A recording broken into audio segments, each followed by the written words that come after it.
DayBreak, Chapter 11, Ghosts. Daring and Care went right from the train station to Ponyville's marketplace, having secured a place in the Ponyville line's royal car. Unlike Canterlot, there were no crowds. There was no riot, the market stalls were scattered and empty save for the few owned by diehards. Even those ponies were crowded around assorted radios and newspapers. Care walks past the Carrot Clan cart. Her eyes on Golden Harvest met for a brief moment, and when she opened her mouth to say something, Goldie looked down like she hadn't noticed her. Care furrowed her brow, and kept walking. The bell above Time Turner's door jingled as Daring walked in. She looked around at the shop at the bevy of clocks ticking happily. Two young mares were seated behind a large radio listening to the broadcast. Things don't add up. If Celestia was really on the road to recovery, she would have made a public appearance to reassure us. And to invite the assassin to try again, to hurt more innocent ponies. To end the riots, to quell the panic, to show the ponies that no, she isn't in danger, and neither is Equestria. She hasn't appeared at all. Do you really want to think about what that could mean? Isn't it irresponsible to not consider it? Expert opinions. Gotta love them. Daring moved to the side to let Care into the shop. You ever heard of Time Turner, Cap? No, not really. Care loosened her green scarf. Isn't he in that ghost story about Ghastly Gorge? Ghost story? Daring crossed her forelegs. What sort of ghost story? It was about some of the guys talking about going down the gorge and seeing the stallion running like mad through it, screaming. They tried to call out to him, but he disappeared right before their eyes. Daring smirked. Well, that sounds like a unicorn teleport. They thought so too. Care shrugged. Then 5 minutes later, he ran past them again, going the same direction and disappeared in that exact same spot. They swear that up and down, he was an earth pony. A cuckoo clock chimed too. Daring narrowed one eye. So, what makes it a ghost story? They could see through him. Care said. And it happened every 5 minutes on the dot. They said it had to be Time Turner's ghost. She cast a lazy glance over the pocket watches on display. I went down there myself one time, but didn't see or hear anything, so I figured I was just getting hazed. Yeah, probably. But some ghosts ain't dead yet, though. Daring flapped a wing to get the two young mares' attention. Hey, either of you seen your boss? Twist's head snapped up, and she bit her lip. I don't work here. Dinky wiped her eyes and pointed to the back of the shop. He's in his workshop. Hasn't come out all day. He doesn't like being interrupted when he gets like this. Tough cookies for him. Daring cantered behind the counter. She paused with her hooves inches from the handle. Say, do you think he's heard about the whole assassination kerfuffle? Dinky grimaced. Probably not. Cool. Daring lightly ground her teeth. So, how are you at bearing bad news, Captain? I suck at it. Cool, that makes the two of us. She pushed down at the door handle. It's best to just rip the bandage right off the... She was greeted with a flash of blinding light that stabbed her eyes. She covered her face and stumbled back. Ow! What the flying feather? What now? Time cranked the dial of his welding torch. The flame gradually died down from its highest intensity to a dull roar. He lifted his dark goggles and snarled. What in the places is worth breaking the peace and sanctity of my workshop? I didn't know that you were hiding a stinking solar flare behind the door! Daring shouted. You trying to burn my retinas off? You didn't even knock. Time Turner shut off his torch and turned back to his work. A half-finished fob watch lay over a metal grate, and a pristine weld circle around the edge. He edged it closer with tongs and inspected his work. No pony knocks anymore. They all have better things to do than announce their presence. He pushed away from the table and swiveled around to face the door. Well, congratulations! You have my attention. How may I be of service to... He paused when he saw Daring. He cleared his throat and rubbed his neck. Oh, Dr. Dew. Good to see you again. Daring held a hoof over one watering eye and gave him a half grin. Yeah, kinda like hearts warming on Nightmare Night, ain't it? In a number of ways. He sucked in his lower lip.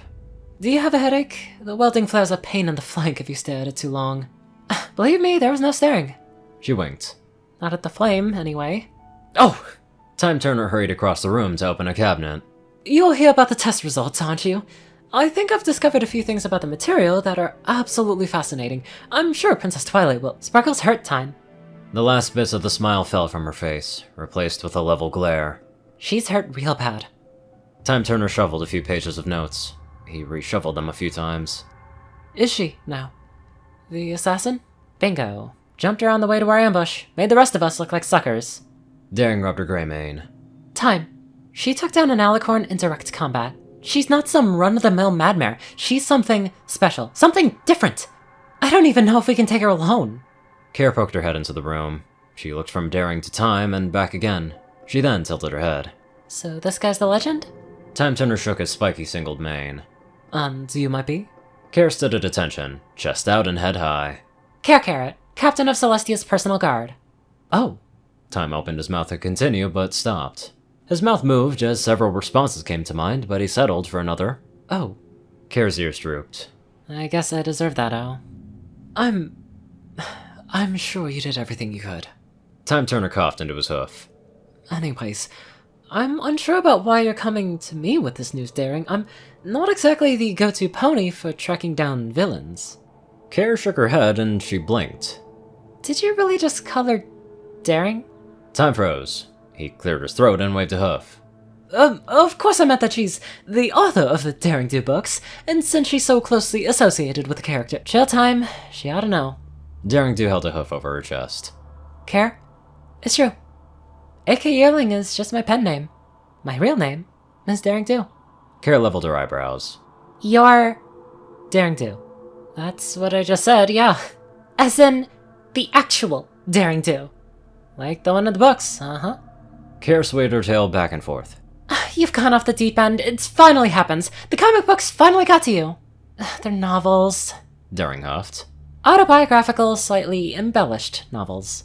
Care grit her teeth. So, you're trying to tell me that there's really a cat monster thing living in the jungle and trying to take over the sun? Yep, and I whoop a sorry tail every time. Daring scoffed. That's really not the hardest thing in my books to believe.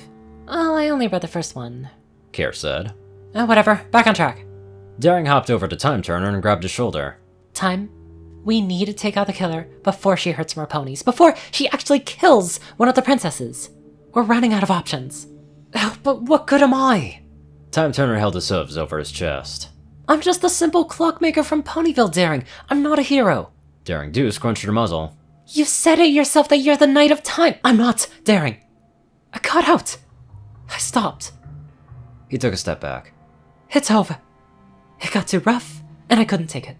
He took his chair beside the fob watch. He then leaned on the grates. I am not a knight anymore.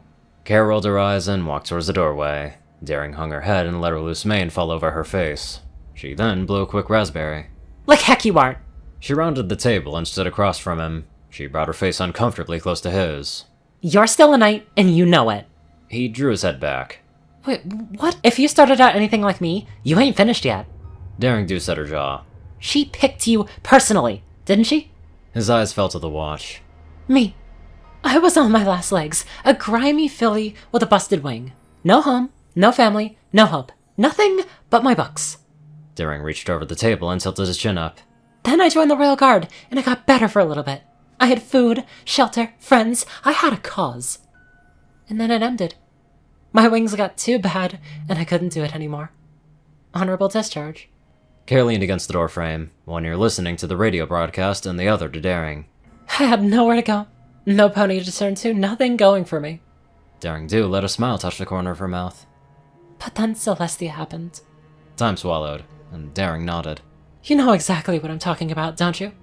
When there was nothing left, she just popped right into my life. She had this awesome book about ancient relics, and she said that she might know where to find the Sapphire Stone, and just needed some pony who could go after it. She gave me the supplies and sent me on my way. She let her hoof fall from his chin, and he didn't break eye contact. The book had solutions to all the puzzles. Daring said. Routes to all the traps. I got to the chamber and grabbed the stone just as Zotl and his idiots showed up. And I got the heck out of there, leading the jerks through all the traps and setting them off right on top of them. She laughed. I got out of the temple and found myself face to face with the phalanx of the Royal Guard. They were there to stop Zotl, but by then I'd sent all the goons packing. She touched his hoof. Time. Celestia told me that our history was precious and deserved a worthy guardian.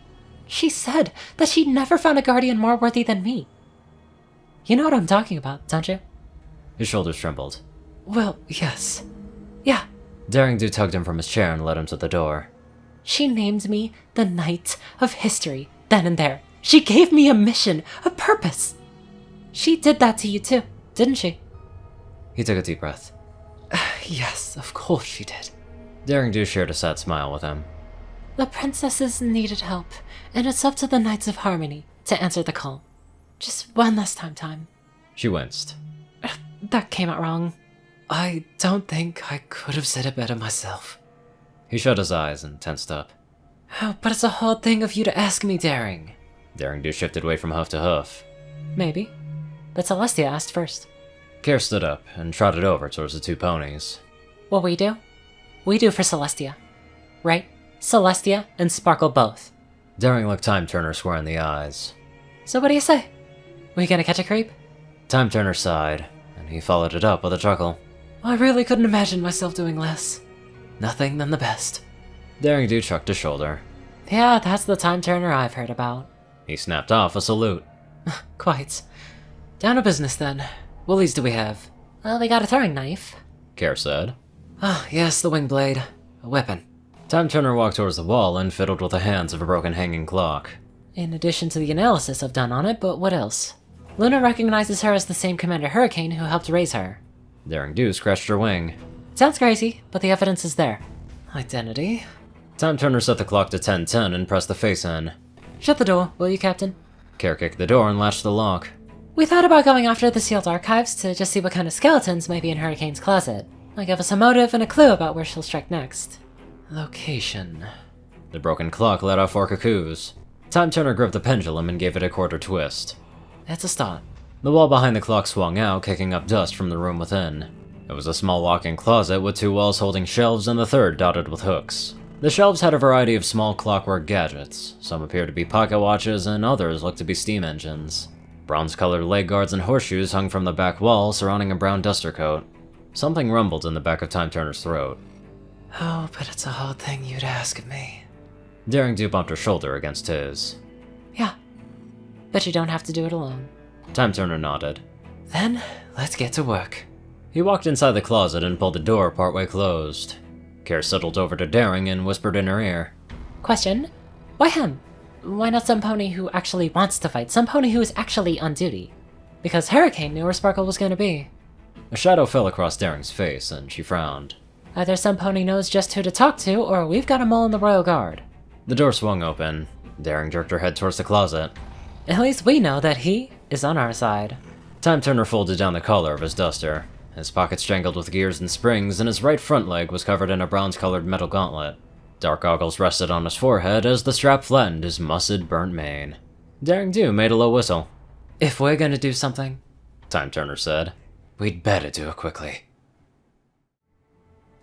Daring finally convinced him, though he was a tough nut to crack, that's for sure. Now let's get on to our very tough donators. Top donators: TacoCat598, Peter Coulthard, J Tin Man, Darkside, Gauntlet, and Only One Thing.